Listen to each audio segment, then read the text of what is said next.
entre Xelen et Shishin, puisque les quelques Robux de Shishin lui ont permis de faire quelque chose d'incroyable, mais je reviendrai dessus plus tard. La plupart des joueurs ont vu les bannières et messages de Caleb sur les forums, mais c'était loin d'être le plus grave. Fiddy et R17 sont mis admin et les deux débanneront Minish, un joueur connu pour troll sur les forums, et celui-ci fera alors un post en demandant « Je l'achète 6 millions ?» Ok.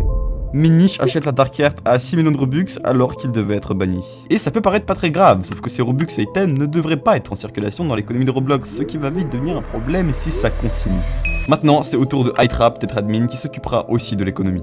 Quand il découvre que ses amis l'ont mis admin, son premier réflexe c'est d'ouvrir le catalogue et de commencer par mettre plein d'items à 1 Robux. Et après ça, il publie aussi beaucoup d'items. Mais il y a un problème. En fait, à cause du piratage, le site de Roblox marchait vraiment mal et donc personne n'a pu acheter ces items. Ou presque, parce qu'en parlant à Xelen de cette vidéo, il m'a dit qu'il connaissait quelqu'un qui avait pu en acheter un. Voici Shishin. Salut, du coup, c'est Shishin, un développeur sur Roblox depuis plus de 10 ans, bientôt 15. Et voilà, j'ai fait 2-3 petits jeux sur Roblox. Alors, les 2-3 petits jeux en question, c'est Anime Fighting Simulator, les Herb Battles et le concert de Lil Nas X.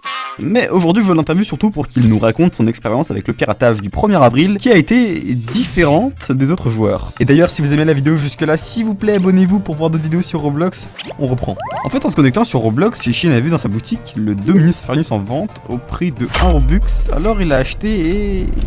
13 ans plus tard, cet item se vend 70 millions de Robux, soit plus d'1 million d'euros. Bah en fait, ma première action, avant même de dire à mes potes machin, j'ai fait oh bah, il a 1 Robux, je l'ai pris direct. J'ai vraiment été dans les Chosen Ones, et les gens, d'après moi, ils pouvaient pas le prendre en fait, c'est vraiment été le bon timing parfait.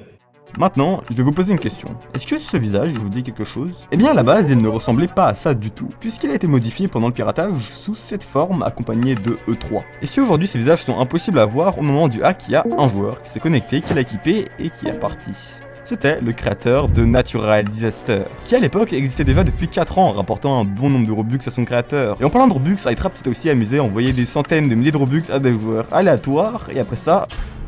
plus rien. Le site est soudainement fermé, sans que Roblox ne dise rien. Par contre, la communauté, elle, est inquiète. Il se passe quoi? Roblox est fermé. Je peux plus jouer. Et vu que Roblox n'ont toujours rien annoncé, comme on dit, quand la route est brouillée, chacun invente son propre chemin. Donc il y a 2 clans qui se sont créés. Les gens au début ils pensaient que c'était un poisson d'avril, surtout à cause des chapeaux. Donc les gens se posaient la question si c'était vrai ou non. Et moi je pensais vraiment que c'était un poisson d'avril peut-être pendant 1 heure. Et après en voyant les discussions sur le forum, etc. En vrai ça commençait à être un peu bizarre. Et c'est vrai qu'à la base, on sait pas vraiment qui c'est Lernate, et ça pourrait par exemple